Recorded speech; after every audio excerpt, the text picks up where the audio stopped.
కార్యక్రమమును వీక్షిస్తున్న మీ అందరికీ యేసుక్రీస్తు నామమున వందనములు.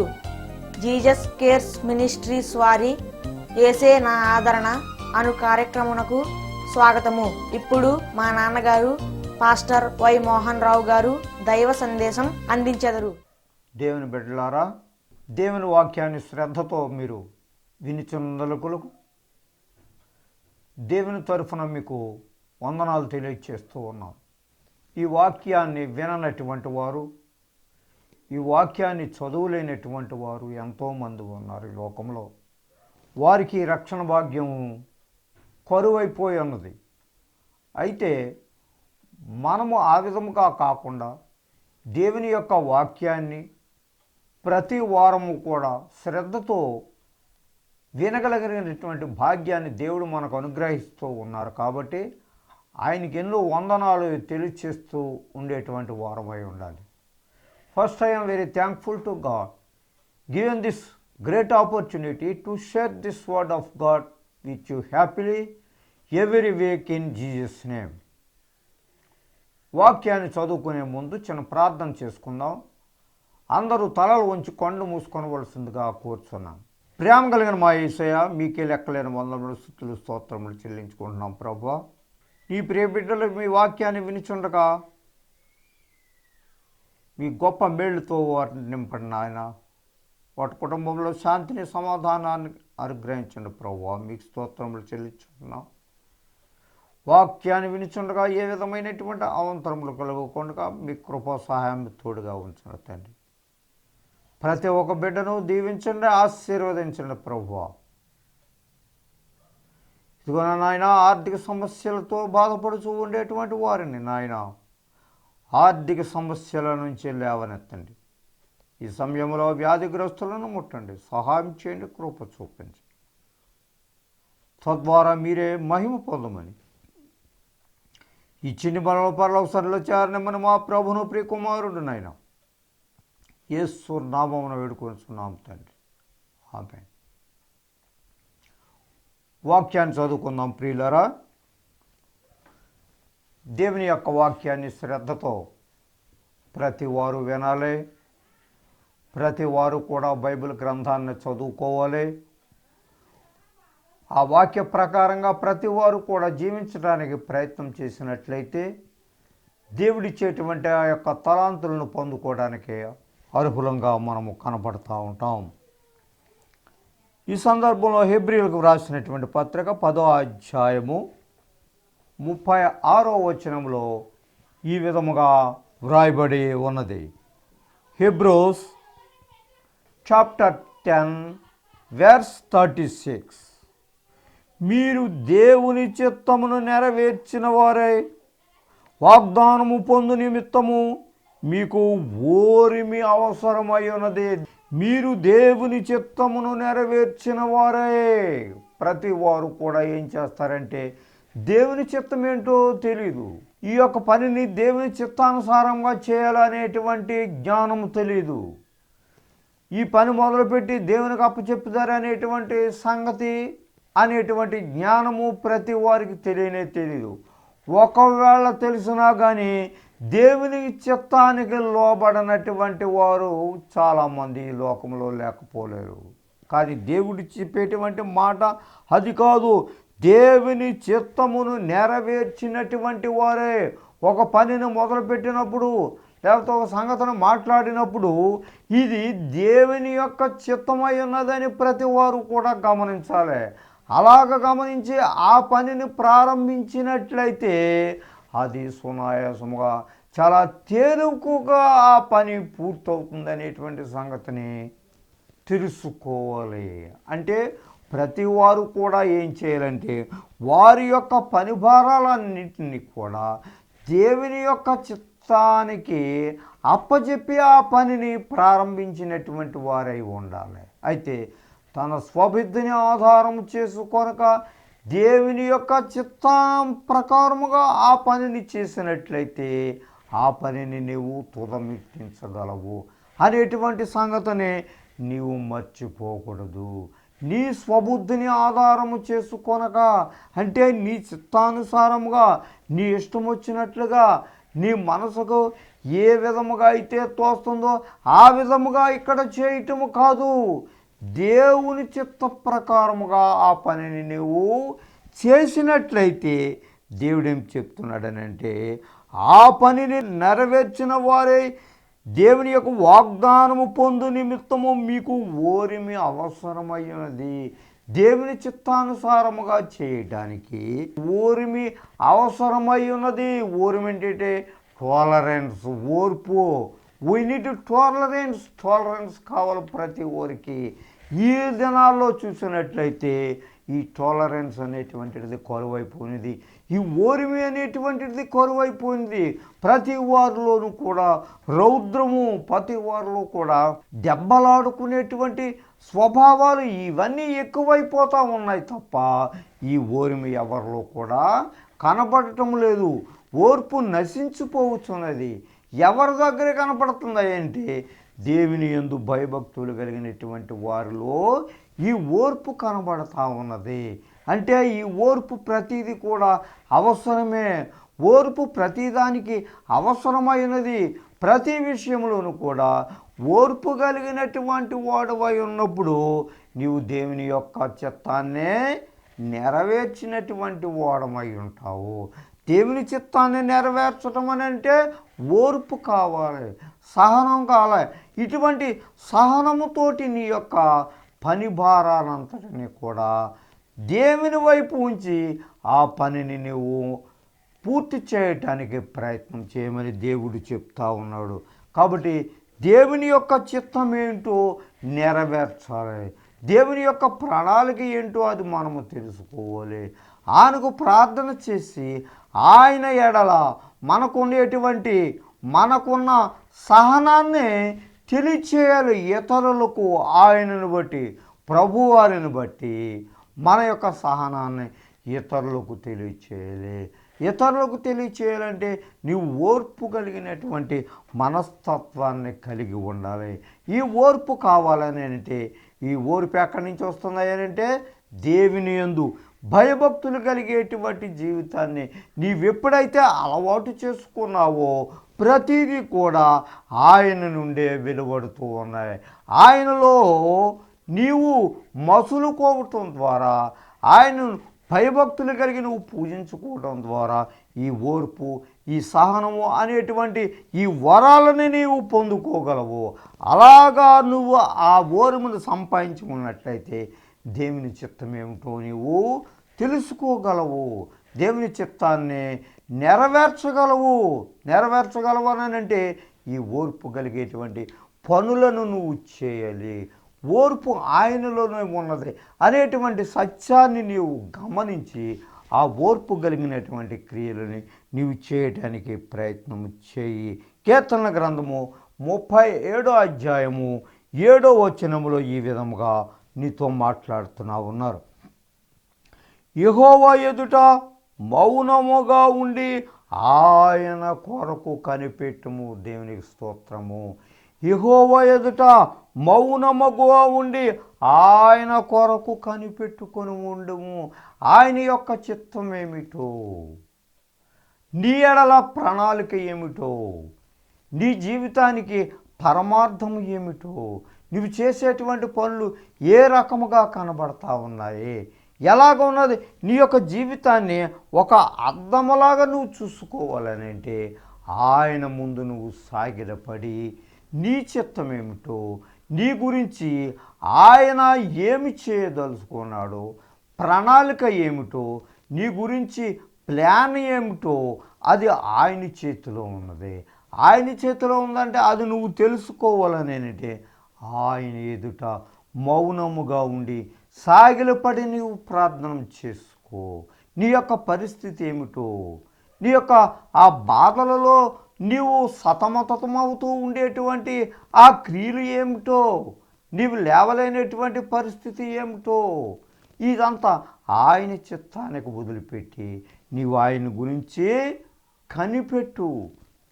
ఆయనలో ప్రార్థన చేయి. ఆయనతో భక్తిపూర్వకముగా నీవు ఉన్నట్లయితే నీ యొక్క జీవితానికి కావలసినటువంటి ప్రణాళిక ఆయన దృష్టిలో నీవు ఏమై ఉన్నావో ఇదంతా నీవు తెలుసుకోవడానికే ఆస్కారం కలుగుతుంది. దేవుని చెప్పేటువంటి మాట ప్రకారంగా నీవు జీవించినట్లయితే దేవుడు సమస్తాన్ని కూడా నీకు సమకూరుస్తూ ఉన్నాడని చెప్పి దేవుడు నీతో చెప్తా ఉన్నారు. యెహోవా ఎదుట మౌనముగుండి ఆయన కొరకు కనిపెట్టుకొని ఉండుము. కనిపెట్టుకొని ఉండు అంటే నీ ఎడల దేవుని చిత్తము ఏ రకంగా ఉంది, నువ్వు ఏ రకమైనటువంటి ప్రవర్తనతో నీవు ప్రవర్తిస్తూ ఉన్నావు, ఏ రకమైనటువంటి పరిస్థితుల్లో నీ దేవునితో తత్సంబంధం కలిగి జీవిస్తూ ఉన్నావో అదంతా నీకు తెలియచేయబడుతుంది.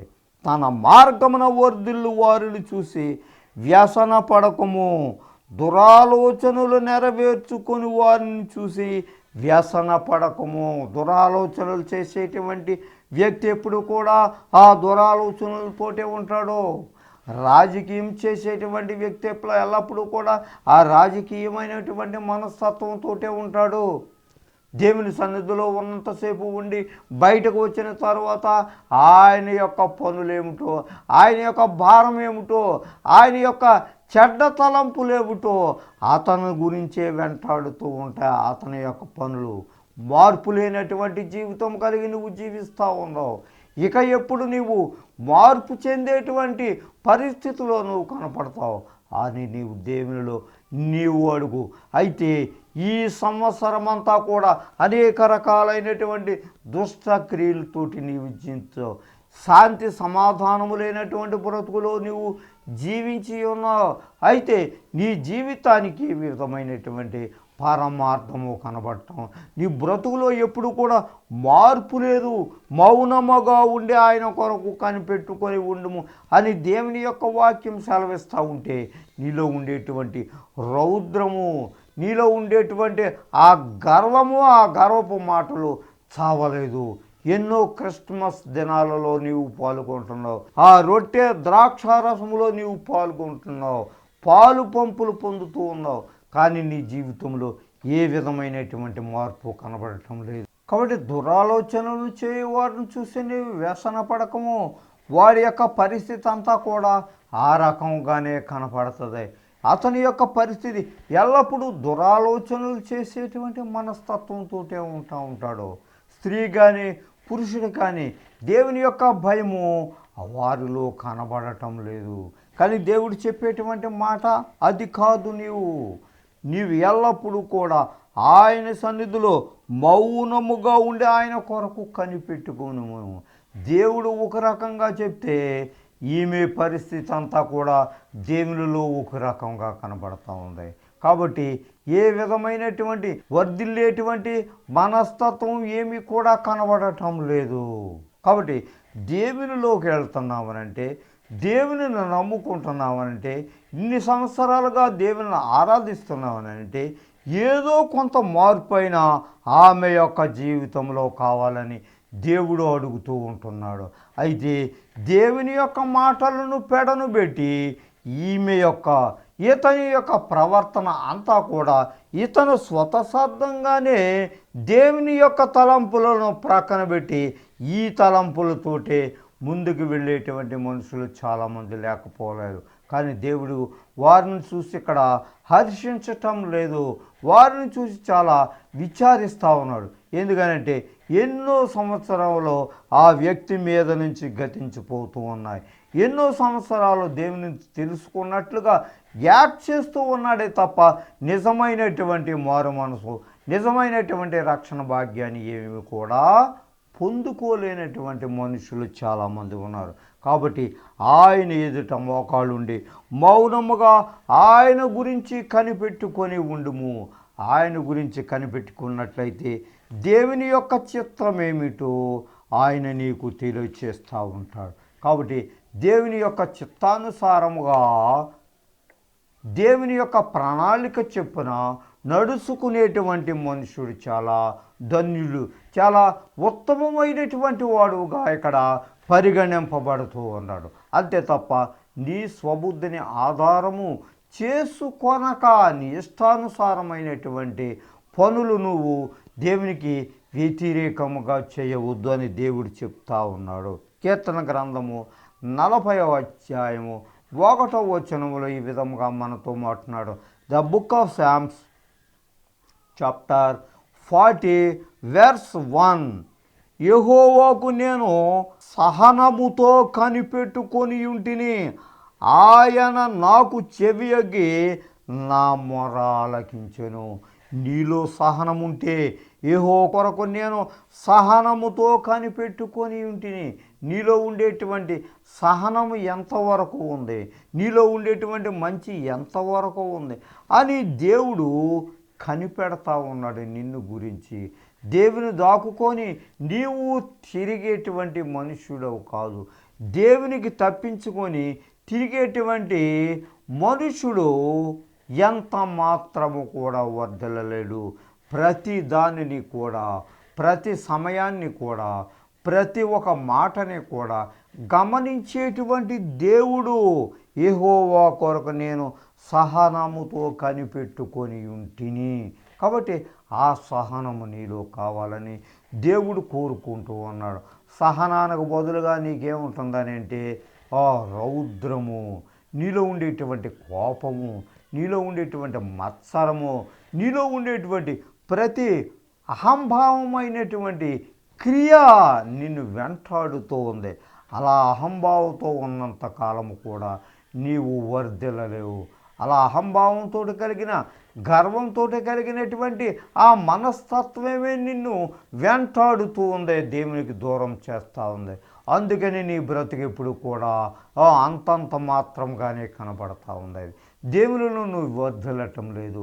దేవునితో వర్ధిల్లటం లేదు అని అంటే నీలో ఉండేటువంటి సహనం చచ్చిపోయింది. నీ దగ్గర సహనము లేదు, ఓర్పు లేదు, శాంతి లేదు, సమాధానము లేదు. కాబట్టి ఈ నూతన సంవత్సరంలోనైనా దేవుని తెలుసుకొని ఆయన ఇచ్చేటువంటి శాంతిని, ఆయన ఇచ్చేటువంటి సమాధానాన్ని నీవు నేర్చుకో. ఇతరులను తృణీకరించటము కాదు. కాబట్టి ఆయన నాకు చెవియొగ్గి నా మొర ఆలకించెను. నువ్వెప్పుడైతే సహనం కలిగి ఉంటావో, ఎప్పుడైతే ఓర్పు కలిగి ఉంటావో, ఎప్పుడైతే నీలో ఉండేటువంటి ఆ రౌద్రాన్ని తీసివేసుకుంటావో, అప్పుడే నీ ప్రార్థన ఆయన ఆలకించటానికి ఆయన సిద్ధంగా ఉంటారు. నీ ప్రార్థన ఆలకించటం లేదని అంటే నీ యొక్క ప్రార్థన ఆయనకు చాలా అసహ్యంగా కనబడుతుంది. దేవుని దృష్టిలో నీవు చాలా అసహ్యుడుగా నీవు కనబడతా ఉన్నావు. ఎందుకంటే నీలో ఉండేటువంటి రౌద్రము నిన్ను ఏలుబడి చేస్తూ ఉంది. నీలో ఉండేటువంటి కోపం నీలో ఏలుబడి చేస్తూ ఉంది. నీలో శాంతి సమాధానములు లేవు. ఎన్నో సంవత్సరాలుగా దేవుడు నిన్ను చూసి కనిపెడతా ఉన్నాడు. ఏది నీ యొక్క శాంతి, ఏది నీ సమాధానం, ఏది నువ్వెంతసేపు కూడా అసూయ స్వభావాలతోటి నీవు నడక ప్రారంభిస్తావు. ఆ నడకతోటే నీవు జీవిస్తున్నావు తప్ప దేవుడిచ్చేటువంటి ఆ మంచి మనసును ఏమాత్రము కూడా నీవు ఉపయోగించటం లేదు. అందుకే చెవియొగ్గి నా మొర ఆలకించెను. దేవుడు ఎవరైతే సహనంతో ఉంటారో, ఎవరైతే ఓర్పుతో ఉంటారో వారి ప్రార్థనే దేవుడు ఆలకిస్తానని ఇక్కడ మనకు సెలవిస్తూ ఉన్నారు. అటువంటి సహనం కలిగినటువంటి ప్రార్థన చేయటానికి నీవు సిద్ధపడి ఉండు. అంటే నువ్వు మారు మనసు పొందు. మారు మనసు పొందటం అంటే ఇటువంటి రక్షణ భాగ్యాన్ని నీవు స్వీకరించు. సహనం కలిగి నీ జీవితాన్ని ముందుకు నడిపించుకోమని దేవుడు కోరుకుంటూ ఉంటున్నారు. రోమిలకు రాసినటువంటి పత్రిక 12వ అధ్యాయము 12వ వచనములో ఈ విధముగా వ్రాయబడి ఉన్నది. నిరీక్ష కలిగిన వారై సంతోషించుసు, శ్రమయందు ఓర్పు గలవారై ప్రార్థనయందు పట్టుదల కలిగి ఉండి. దేవునికి స్తోత్రం. హల్లెలూయా. ఎంత చక్కని మాట చెప్తున్నారు. నిరీక్షణ కలిగినటువంటి వారై సంతోషించుసు. సంతోషం ఎక్కడయ్యా ఉంటుందయ్యా నేనంటే నిరీక్షించేటువంటి మనసు కలిగినటువంటి వారిలో సంతోషము ఉంటుంది. ఆ సంతోషం ఎక్కడ ఉంటుంది? క్రీస్తును హృదయపూర్వకంగా అంగీకరించినటువంటి వ్యక్తులలో సంతోషం కలిగి ఉంటుంది. ఇటువంటి సంతోషకరమైనటువంటి మనసు ప్రతి వారు కలిగి ఉండాలి. శ్రమయందు ఓర్పు కలిగినటువంటి వారే క్రైస్తవుడైనందుకు బాధలు, శ్రమలు, అనేక రకాలైనటువంటి ఇబ్బందులను ప్రతి వారు ఫేస్ చేస్తూ ఉంటున్నారు. ప్రతి వారు కూడా వాటిని ఎదుర్కోగలిగినటువంటి వారై ఉండాలి. వాటిని ఎదుర్కోగలిగినటువంటి వారై ఉండాలి అని అంటే నీవు దేవునిలో మొదటగా నిరీక్షించేటువంటి మనస్తత్వం కలిగి ఉండాలి. అటువంటి నిరీక్షణ కలిగినటువంటి జీవితం ప్రతి వారు సంపాదించుకోవాలి. శ్రమ యందు ఓర్పు గలవారై ప్రార్థన యందు పట్టుదల కలిగి ఉండి, శ్రమ యందు ఓర్పుని కలిగినటువంటి వారే ప్రార్థన యందు పట్టుదల కలిగి ఉండి. ఆ పట్టుదల ఎక్కడుందా నీకు? ప్రార్థనలో పట్టుదల ఉందా? నీవైతే దెబ్బలాటలో పట్టుదల ఉంది నీకు. శాంతి సమాధానములో నీవు విసర్జించి తిరిగేటువంటి వ్యక్తిగా ఉన్నావు, దాంట్లో పట్టుదలగా ఉంది.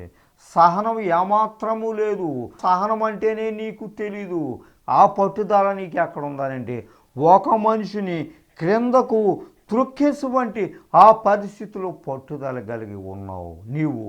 కాబట్టి దేవుని యందు నీకు పట్టుదల లేదు, ప్రార్థన యందు పట్టుదల లేదు, విశ్వాసము యందు పట్టుదల లేదు. అటువంటి విశ్వాసము లేనటువంటి జీవితాన్ని జీవిస్తూ ఉన్నావు నీవు. కాబట్టి దేవుని దగ్గరికి రావాలని నువ్వు రాలేవు.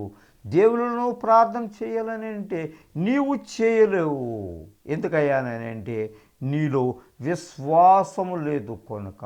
విశ్వాసము లేనటువంటి ప్రార్థన చేస్తూ ఉన్నావు. దేవుడంటే విశ్వాసమే లేదు. దేవుడంటే నీకు భయభక్తులు లేదు. ఇటువంటి జీవితాన్ని నీవు జీవిస్తున్నావు. క్రిత సంవత్సరంలో చూసినట్లయితే ఎన్నో ఎదురు దెబ్బలు తిన్నావు. అయినా సరే నీ జీవితం అంటే నీకు భయభక్తులు లేనటువంటి పరిస్థితుల్లో నీవు జీవిస్తున్నావు. కానీ ఈ నూతన సంవత్సరంలో అడుగు పెడుతున్నావు కాబట్టి పాతవి అన్నీ కూడా నీవు తీసివేసుకొని పాత హేయమైనటువంటి ప్రక్రియలకు నీ స్వస్థ చెప్పి ఈ నూతన సంవత్సరంలో అడుగు పెడుతున్నావు. కాబట్టి నీ జీవితం అంతా మార్పు చెందాలి.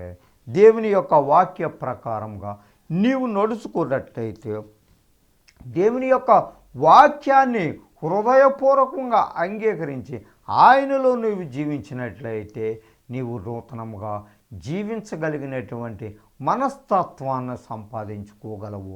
అటువంటి కృప దేవుడు మనందరకు దయచేయును కాక. రోమేలకు రాసిన పత్రిక 12వ అధ్యాయము 3వ వచనం నుంచి 10వ వచనం వరకు ఇలా రాయబడి ఉన్నది. తన్ను తాను ఎంచుకొన తగిన దానికంటే ఎక్కువగా ఎంచుకొనక దేవుడు ఒక్కొక్కనికి విభజించి ఇచ్చిన విశ్వాస పరిమాణ ప్రకారము తాను స్వస్థ బుద్ధి గలవాడొకటకై తగిన రీతిగా తన్ను ఎంచుకొనవలనని నాకు అనుగ్రహింపబడిన కృపను బట్టి మీలోనున్న ప్రతివానితోనూ చెప్పుచున్నాను. ఒక్క శరీరములో మనకు అనేక అవయవములుండినను ఈ అవయవములన్నింటికీ ఒక్కటే పని ఎలాగూ ఉండదో అలాగే అనేకులమైన మనము క్రీస్తులో ఒక్క శరీరముగా ఉండి ఒకనికొకరము ప్రత్యేకముగా అవయవములమై ఉన్నాము.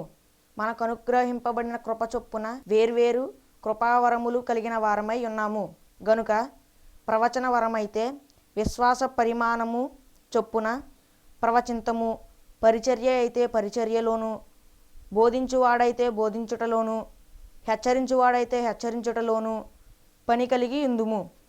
పంచిపెట్టువాడు శుద్ధ మనసుతోనూ, పై విచారణ చేయువాడు జాగ్రత్తతోనూ, కరుణించువాడు సంతోషముతోనూ పని జరిగింపవలెను.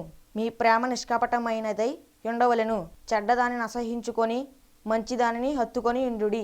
చిర ప్రార్థన చేసుకున్నాం ప్రియుల. అందరూ తలలు ఉంచి కొండలు మూసుకోవలసిందిగా కోరుచున్నాం. ప్రేమ కలిగిన యేసయ్య, మీ కృప కలగ మీకు స్తోత్రములు.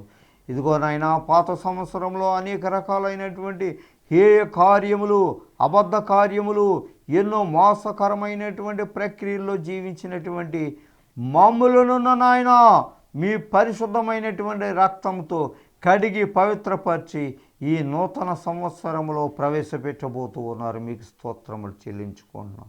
ఈ నూతన సంవత్సరంలో మీకు ఇష్టడుగా జీవించగలిగినటువంటి భాగ్యాన్ని, ధన్యతని ప్రతి ఒక్కరికి దయచేయమని ఇదిగో నాయన కుటుంబంలో శాంతి సమాధానములు లేనటువంటి వారికి మీ శాంతిని సమాధానాన్ని అనుగ్రహించండి నా ప్రభా. మీ అందు భయభక్తులు కలిగేటువంటి జీవితాన్ని ప్రతి ఒక్కరికి దయచేయమని ఈ నూతన సంవత్సరంలో అనేక రకములైనటువంటి మేళ్లతో నింపమని ప్రతి ఒక్క బిడ్డతో మీరు మాట్లాడమని సహాయం చేయమని మీ రక్షణ భాగ్యము లేనటువంటి వారికి మీ రక్షణ భాగ్యము దయచేయమని ఈ చినిమను పరలోక సంలో చేరనమని మా ప్రభును ప్రియకుమారుడైన యేసు నామమున వేడుకుంటున్నాం తండ్రి.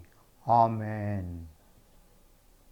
మన తండ్రి అయిన దేవుని ప్రేమ, కుమారుడైన యేసుక్రీస్తు వారి యొక్క కృప, పరిశుద్ధాత్మ యొక్క అన్యోన్య సహవాసం మనకు ఆయన నమ్మిన బిడ్డలకును ముఖ్యంగా ఈ టీవీ ముందు కూర్చొని మేము వాక్యాన్ని వినించిన మీ ప్రజలపై మీ మెండైన దీవులతోటి నింపుము కాక. Amen. God bless you all. మీ అందరికీ నా వందనములు. దైవ సందేశం విని దీవెనలను పొందారని నమ్ముచున్నాము. సలహాలకు, సందేహాలకు, ప్రార్థనల కొరకు మమ్ములను తప్పక సంప్రదించండి. మా చిరునామా పాస్టర్ వై మోహన్ రావు గారు, Jesus Cares Ministries, Dommeru post 534351, Kovvur మండలం, West Godavari district, Andhra Pradesh, S India. మా phone number 9652128511. Our email address mohany7@yahoo.com. మా చిరునామా పాస్టర్ వై మోహన్ రావు గారు, Jesus Cares Ministries, Dommeru post 534351, Kovvur మండలం, పశ్చిమ గోదావరి జిల్లా, ఆంధ్రప్రదేశ్, ఎస్ ఇండియా. మా ఫోన్ నంబర్ 9652128511. మా ఈమెయిల్ అడ్రస్ mohany7@yahoo.com.